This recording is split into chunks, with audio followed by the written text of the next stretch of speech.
લોકસભાની ચૂંટણીના દિવસો નજીક આવતા હવે પ્રચાર પણ ગરમાયો છે। ગતરોજ નરેન્દ્ર મોદીની 100 સ્થળે એક સાથે 3D સભા યોજાઈ હતી।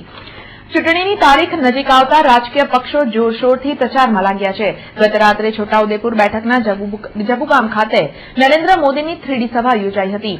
જબુગામમાં 3D સભાનું સંચાલન યુવા મોરચાના મહામંત્રી દર્પણ શાહે કર્યું હતું। આ સભામાં મંત્રી જયદ્રથસિંહ પરમાર સહિત મોટી સંખ્યામાં સમર્થકો ઉમટ્યા હતા।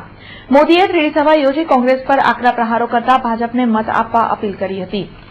20મી જૂન પહેલા પોતાની સરકારનું નિર્માણ કરશે અને આ દેશના ઇતિહાસમાં જે કાર્યો ભૂતકાળની કોઈ સરકારે નથી કર્યા એ બધા કાર્યો કરશે અને આ નહીં પણ આવતા 10 વર્ષોમાં જેમ ગુજરાતની અંદર 12 વર્ષનો અને હજુ પણ એમનું અનંત શાસન જે ચાલી રહ્યું છે એવું ભારતીય જનતા પાર્ટીનું આ દેશ અનંત શાસન નિહાળશે અને આ દેશની પ્રજાની સુખાકારી વધશે। ઉલ્લેખનીય છે કે નરેન્દ્ર મોદીની 3D સભાને લઈ જબુગામમાં ભારે કુતૂહલ સાથે ઉત્સાહ પણ હતો। ટેકનોલોજીનો ઉપયોગ જોઈ લોકો દંગ રહ્યા હતા। છોટાઉદેપુરના જબુગામમાં મોદીની 3D સભાથી ભાજપમાં પણ ઉત્સાહ વધ્યો હતો। ત્યારે આ ઉત્સાહ મતદાન સુધી કાયમ રહે છે કે કેમ તે તો સમય જ બતાવશે।